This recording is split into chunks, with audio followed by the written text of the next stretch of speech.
Globe. Globe के बारे में आपको हम इंट्रोडक्शन दे चुके हैं।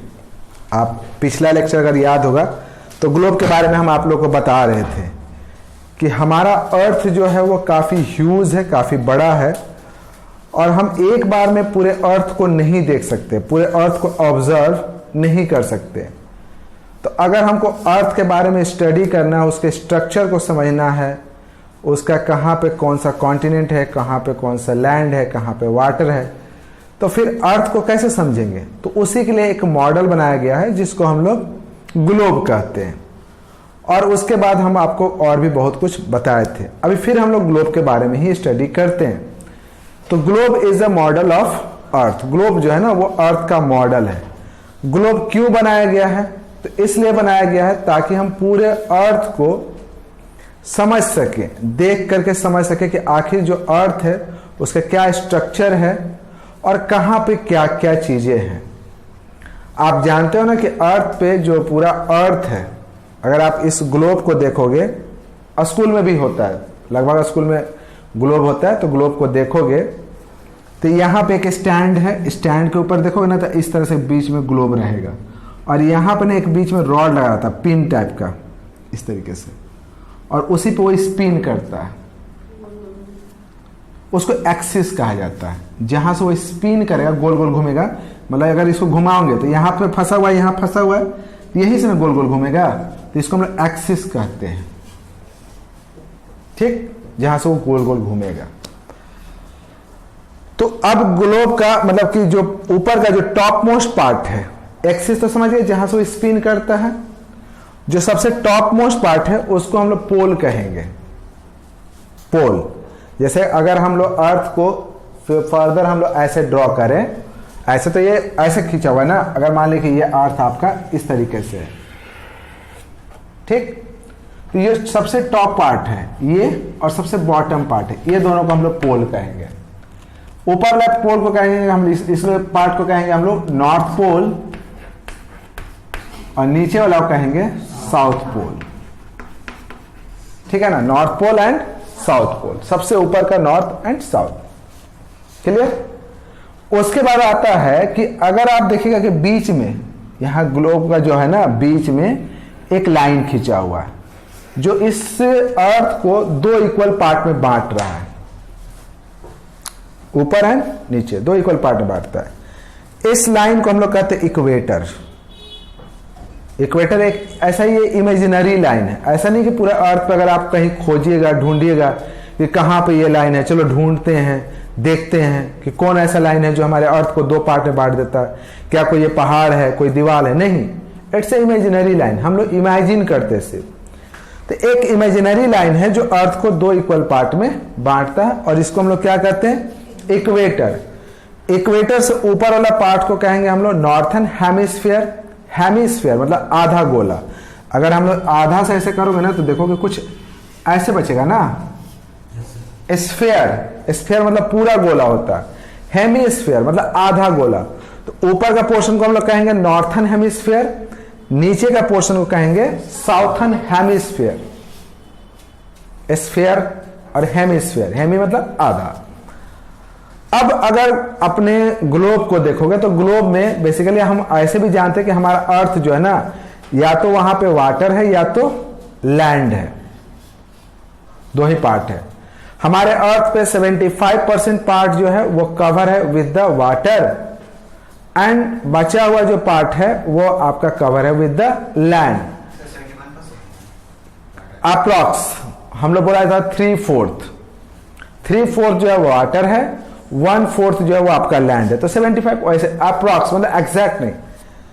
आप अगर अपने ग्लोब में समझिएगा कि कहां पे वाटर है तो देखिएगा जहां जहां ब्लू कलर होगा ना, तो ब्लू कलर से पूरा का पूरा वाटर को शो किया जाता है। और किसी दूसरे कलर से, जैसे वहां पे मैप बना हुआ है तो मैप में जो ब्लू कलर है आपको नजर आ रहा है वो समझिए कि वो वाटर है, और बाकी जो कलर होता है वो आपका लैंड होता है। हमारे पूरे अर्थ पे टोटल आप जानते हैं कि जो आपका लैंड है उसको 7 लार्ज एरिया में बांट दिया गया है, जिसको हम लोग कॉन्टिनेंट कहते हैं। लैंड को 7 इक्वल एरिया में तो नहीं कहेंगे, अनइक्वल एरिया में है और लार्ज एरिया में बांटा गया है, जिसको हम लोग कॉन्टिनेंट कहते हैं। इस अर्थ पे टोटल 7 कॉन्टिनेंट है, जिसमें सबसे बड़ा आपका एशिया है, Africa, Antarctica, Australia, north America, south America और यूरोप। इसमें से देखोगे ना तो यूरोप, अफ्रीका और एशिया आपस में कनेक्टेड थे, ठीक है। ऑस्ट्रेलिया भी बस सटा ही हुआ है। अंटार्कटिका सबसे साउथ में है, सबसे जो साउथ पार्ट है, और आपका ऑस्ट्रेलिया है, ठीक है ना। तो इस तरह से हमारा पूरा का पूरा अर्थ पे टोटल 7 कॉन्टिनेंट है। सबसे बड़ा कॉन्टिनेंट आपका एशिया है और सबसे छोटा कॉन्टिनेंट आपका ऑस्ट्रेलिया है, ठीक।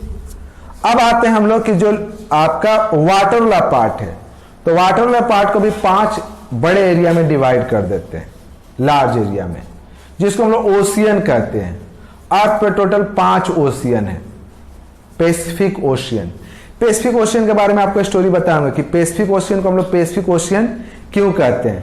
तो बताऊंगा ना कि जब वो नाविक के स्टोरी सुनाए होंगे कि उसका पानी जो होता है एकदम शांत होता है, पीस, तो इसीलिए इसका नाम पड़ा पैसिफिक ओशियन। बाकी ओशियन के कंपेयर में इसका जो वाटर होता है एकदम शांत होता है, इसीलिए इसका नाम पड़ा पैसिफिक ओशियन। ये सबसे बड़ा ओशियन है।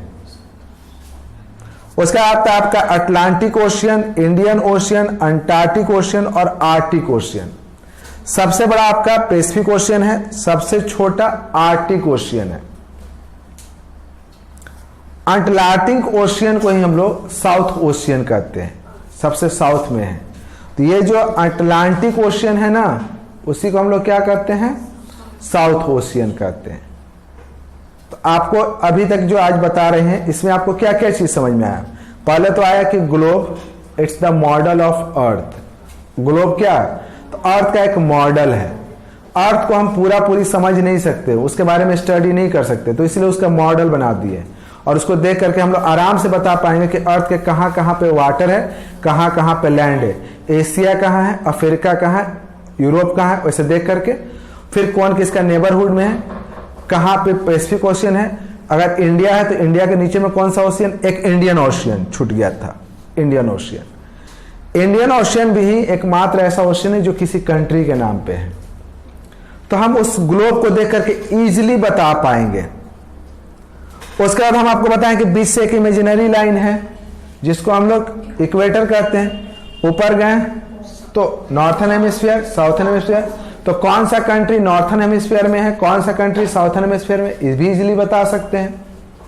कॉन्टिनेंट के बारे में बताएं कि सबसे बड़ा कॉन्टिनेंट आपका एशिया, सबसे छोटा ऑस्ट्रेलिया। जितने भी कॉन्टिनेंट है उसमें सिर्फ एकमात्र कॉन्टिनेंट अंटार्कटिका, अंटार्कटिका एकमात्र ऐसा कॉन्टिनेंट है जहां पे लैंड तो है लेकिन वहां पे कोई भी ह्यूमन बीइंग नहीं रहता। अंटार्कटिका में कोई ह्यूमन बीइंग नहीं रहता, पूरा का पूरा बर्फ से ढका हुआ है। ऊपर का पोर्शन को हम लोग बोले नॉर्थ पोल और नीचे का पोर्शन साउथ पोल। अगर आप नॉर्थ पोल को देखिएगा तो ये भी पूरा का पूरा बर्फ से ढका हुआ है एकदम, और साउथ पोल भी पूरा का पूरा बर्फ से ढका हुआ है। सबसे कोल्डेस्ट पार्ट है ये, समझ में आया। तो ये सब आपका बेसिक चीज है। अब हम लोग आगे के लेक्चर में डिस्कस करेंगे हम लोग लैटिट्यूड, लॉन्गिट्यूड और फिर टाइम का मेजरमेंट किस तरीके से होता है। आई होप कि आपको इतना समझ में आ गया होगा, ठीक है ना।